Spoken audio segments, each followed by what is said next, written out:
से, क्योंकि भाजपा एक किसी की बापोती नहीं है। लेकिन जो कांग्रेस जो है एक बापोती बन के रह गई, और बेटा बाप और बेटा, इसके अलावा वो कहते हैं ना कोई नजर ही नहीं आ रहा था। इस तरह इसको पूरी तरह से हुड्डा ने और उसके बेटे ने खत्म कर दी। ईवीएम को ये जो है ये कमेटियां इनकी बनती रहेंगी।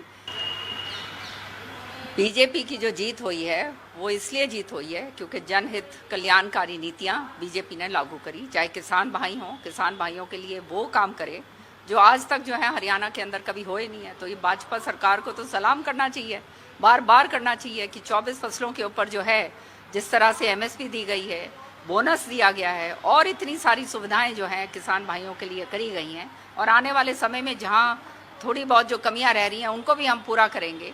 तो निश्चित तौर पे चाहे महिलाएं हों उनके लिए जो वायदे करे गए थे, चाहे जो हमारी बच्चियां हैं उनके लिए जो वायदे करे गए थे, हमारे जो मजदूर भाई हैं, चाहे व्यापारी भाई हैं, सब खुश हैं भाजपा सरकार से, क्योंकि भाजपा एक किसी की बापोती नहीं है।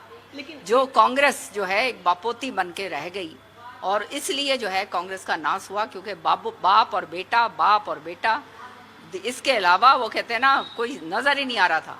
इस तरह का जो है जो मंजर जो हरियाणा के अंदर देखने को मिला, कांग्रेस को पूरी तरह से हुड्डा ने और उसके बेटे ने खत्म कर दिया। ईवीएम को लेकर सवाल खड़े कर रही है कांग्रेस। अब तो सवाल खड़े करेंगे क्योंकि इनको ठीकरा कहीं ना कहीं फोड़ना पड़ेगा। तो आप ये पूछ लीजिए ना, हुड्डा साहब को इतनी सारी वोट कैसे मिली किलोई के अंदर? अगर ईवीएम के ऊपर सवाल खड़ा कर रहे हैं तो इनका झूठ तो सामने वैसे ही आ जाएगा। तो ये तो जो है खाली वो कहते हैं ना वो अंगूर खट्टे हैं वाली बात, वो वाली कहानी बन गई है। तो अब कुछ ना कुछ तो करना है, क्योंकि सब जानते हैं कि इसके लिए केवल और केवल बाप और बेटा रिस्पॉन्सिबल हैं। वो किस तरह से जो है इसको डिफ्लेक्ट करा जाए, तो जब डिफ्लेक्शन करना होता है तो ईवीएम सबसे कन्वीनियंट बात होती है। ईवीएम में कोई छेड़छाड़ किसी भी तरह की नहीं हो सकती, और प्रमाण उसका ये है कि हुड्डा खुद जो है अपने किलोई हल्के से इतनी ज्यादा वोटों से कैसे जीत गए। मैम, आप कमेटी बनाई गई है कांग्रेस की तरफ से, कैसे देखते हैं? ये कमेटियां ही बनती हैं कांग्रेस के अंदर। तो ये जो है अभी रीत आज की रीत थोड़ना है, ये तो हम तो देखते आ रहे हैं पिछले 20 सालों से। 25 साल हो गए देख के, जो हारेंगे फिर कमेटी बन जाएगी, फिर उसके ऊपर एक दूसरे के बाल नोचेंगे, सारा कपड़े लत्ते जो हैं वो फटेंगे, फिर उसके बाद फिर शांत हो जाएंगे, फिर दोबारा से वही काम शुरू हो जाएगा। तो ये जो है ये कमेटियां इनकी बनती रहेंगी।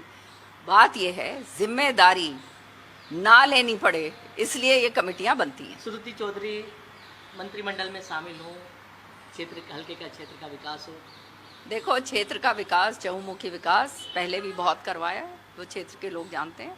और आने वाले समय में अब भाजपा में चुनाव जो है जीत के अच्छी बहुमत से जीत कर आई है, तो लोगों को अपेक्षाएं हैं, और मुझे पूरी आशा है कि जिस तरह से काम करती है श्रुति, सांसद रहते हुए भी बहुत काम करा था, तो जो है पूरी तरह से दबा के काम करेगी और जनता का हित